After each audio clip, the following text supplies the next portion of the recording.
എടുത്തു നോക്കും. 4-5 മണിക്കൂറൊക്കെയാണ് ചിലപ്പോൾ ബ്ലോക്ക്. വീതി കുറഞ്ഞ റോഡാണ്. അതിനൊരു ഓൾട്ടർനേറ്റീവാണ് ഗ്രീൻഫീൽഡ് പാലക്കാട് കോഴിക്കോട്. ഇന്നത്തെ ചർച്ചയിൽ അത് പ്രധാനമായും ഉയർന്നു.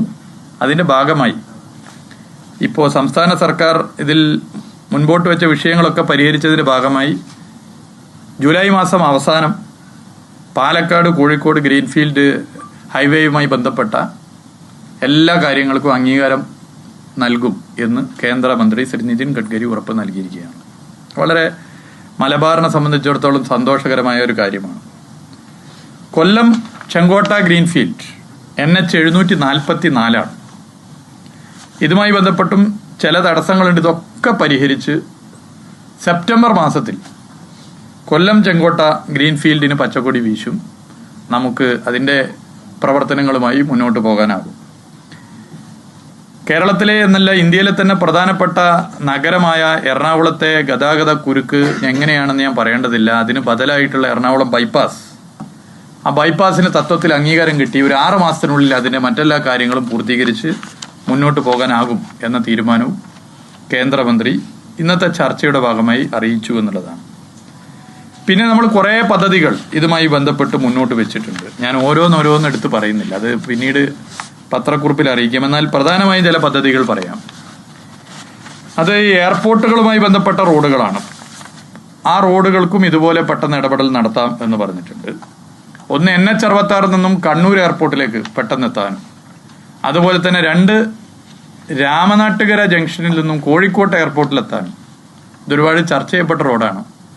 രാമനാട്ടുകര ജംഗ്ഷനിൽ നിന്നും കോഴിക്കോട്ട് എയർപോർട്ടിലേക്ക് റോഡ് വീതി കുറവാണ്. ഈ 2 റോഡുകളുടെ കാര്യത്തിലും കേന്ദ്ര സർക്കാർ വളരെ പോസിറ്റീവായ നിലപാട് സ്വീകരിച്ചു. എന്ന് മാത്രമല്ല, വേറെ റോഡുണ്ട്, ഞാൻ ഓരോന്ന് എടുത്തു പറയുന്നില്ല.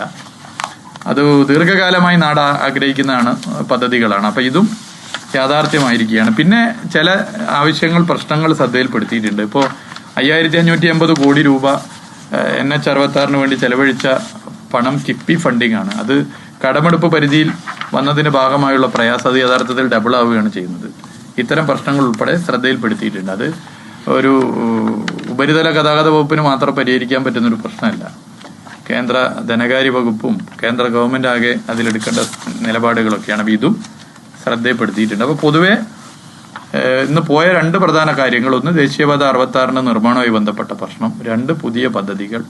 ഇവ രണ്ടും സമയമെടുത്താണ് ചർച്ച ചെയ്തത്. നിങ്ങളിൽ ചിലർ പുറത്തുണ്ടായിരുന്നു, നിങ്ങൾക്ക് അറിയാം എടുത്ത സമയം. ഒരുപാട് സമയമെടുത്തു. സ്റ്റേറ്റ് ഗവൺമെന്റ് അതുമായി ബന്ധപ്പെട്ട് മുന്നോട്ട് വെച്ച കാര്യങ്ങളൊക്കെ തന്നെ ചർച്ച ചെയ്തുകൊണ്ടാണ് പോയിട്ടുള്ളത്. അപ്പോൾ അത് പൊതുവെ NH 66 പദ്ധതി മുടങ്ങുമോ എന്നുള്ള സംശയം പലർക്കും ഉണ്ടായിരുന്നു. അതിലാരും പ്രയാസപ്പെടേണ്ടതില്ല. പദ്ധതി മുടങ്ങുന്നില്ല. പദ്ധതി മുന്നോട്ട് തന്നെ പോകും. നിർമ്മാണവുമായി ബന്ധപ്പെട്ട പ്രശ്നങ്ങൾ, അതിൽ വന്നിട്ടുള്ള കാര്യങ്ങളൊക്കെ തന്നെ കേന്ദ്ര ഗവൺമെന്റ് നിലപാട് സ്വീകരിക്കും, NHAI നിലപാട് സ്വീകരിക്കും.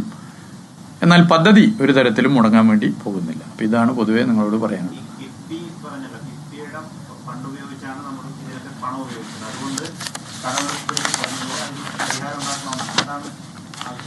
അല്ല, അത് ഉപരിതല ഗതാഗത വകുപ്പിന് മാത്രം സാധിക്കുന്ന പ്രശ്നമല്ല. അത് കുറച്ചും കൂടി നമ്മൾ ഡിസ്കസ് ചെയ്യപ്പെടേണ്ട വിഷയമാണ്. കാരണം നേരത്തെ 5550 കോടി രൂപ ഇതുമായി ബന്ധപ്പെട്ട് ചെലവഴിച്ചത് ഈ കടമെടുപ്പ് പരിധിയിൽ വരുമ്പോൾ ഉണ്ടാകുന്ന ചില പ്രശ്നമുണ്ട്. അത് ഡബിൾ ആവുകയാണ് ചെയ്യുന്നത്. കാരണം